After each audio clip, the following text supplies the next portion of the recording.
Let me tell you my story. My name is Mai Alsokair. I started my career with a bachelor's degree from Health Information Management and Technology from Imam Abdulrahman bin Faisal University in Dammam, Saudi Arabia. Why Health Information Management and Technology? I was one of the first group to actually graduate with that degree. But why? Because I graduated at a time where there wasn't really many opportunities or options in the healthcare field. It was either medicine, nursing, and other minor other specialties that I wasn't really interested in. Being the challenge seeker I am, I couldn't really settle with a degree or a specialty that I wasn't really keen or happy about. So the minute I was given an opportunity to try a new degree, I jumped right in.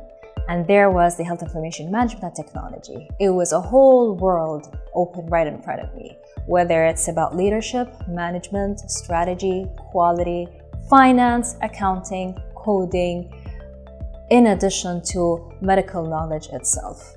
And so after 4 years of that, I had to have an internship to apply what I actually learned during the past 4 years.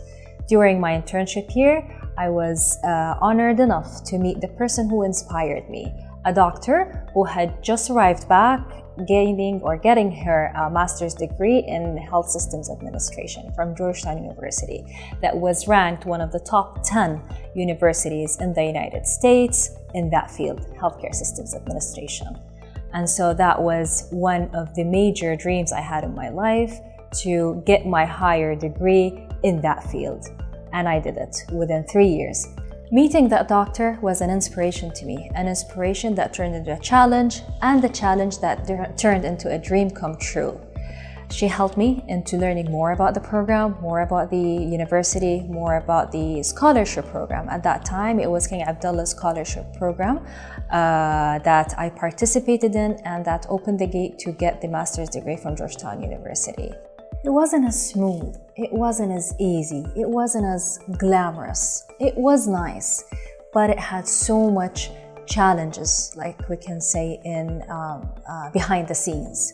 There was so many failures.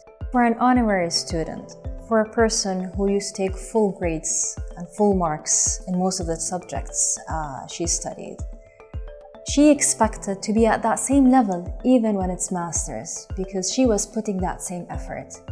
Surprise was, she failed her first paper. Any other person would be crushed, would think that the dream is shattered and they'd have to go back home.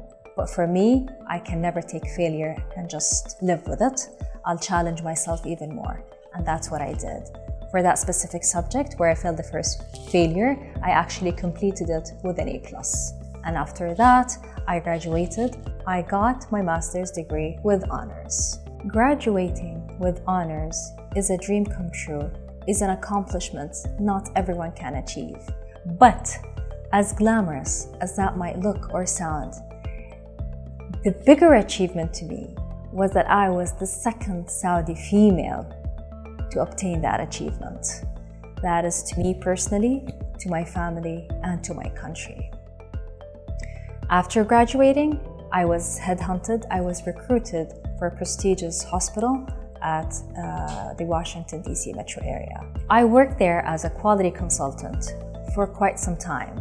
Nothing stopped me, nothing challenged me, not my age, not my race, not my religion, nothing. It was just me, my skills, my knowledge, and my expertise.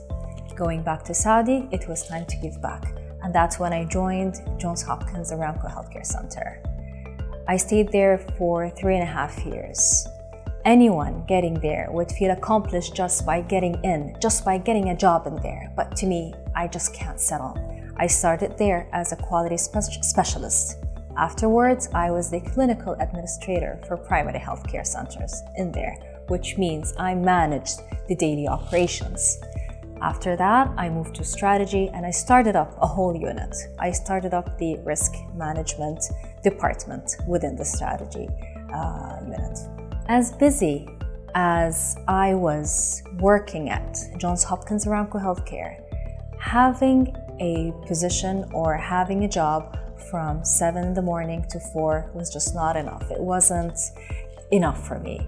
For many others, working at Johns Hopkins Aramco Healthcare is also a dream. And to me, that was a nice dream but still it wasn't fulfilling. There was always something to be done on the side.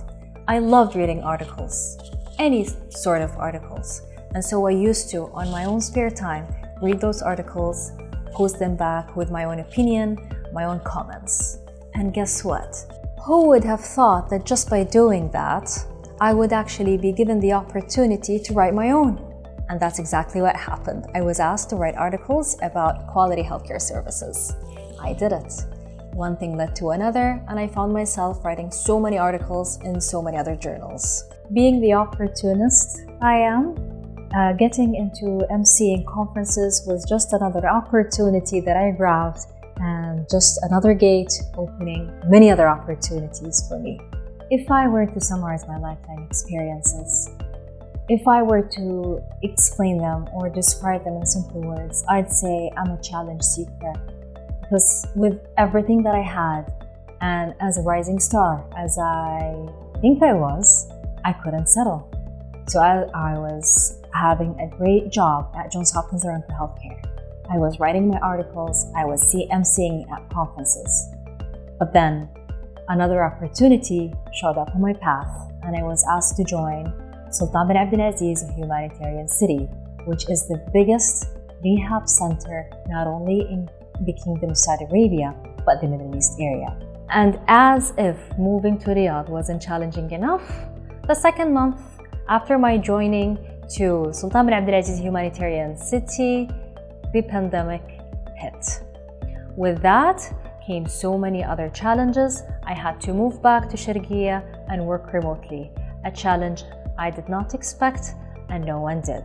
As if that wasn't challenging enough.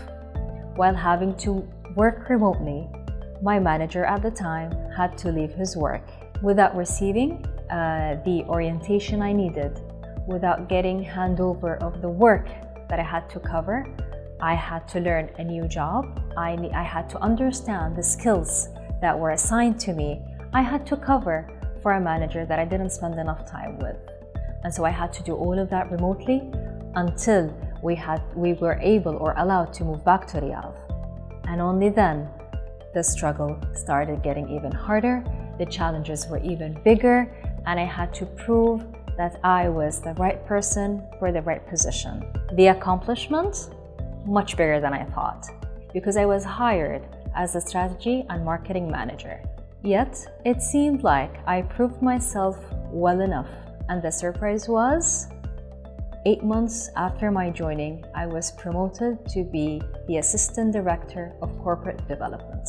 Looking back at my story, the challenges, the opportunities, the ups, the downs.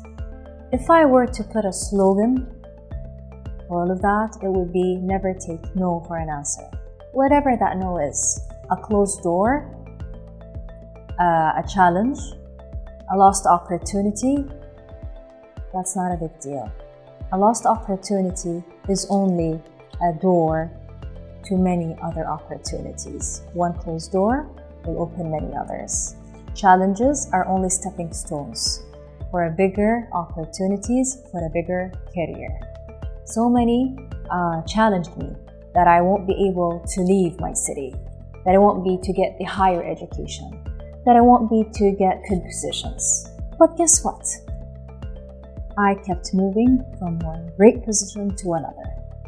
I moved from my city to a bigger city. I'm Assistant Director of Corporate Development at the most prestigious rehab center in the Middle East. If I can do it, many others can. What we need is the courage. I was courageous enough to do it, and I'm sure many others will have the same courage.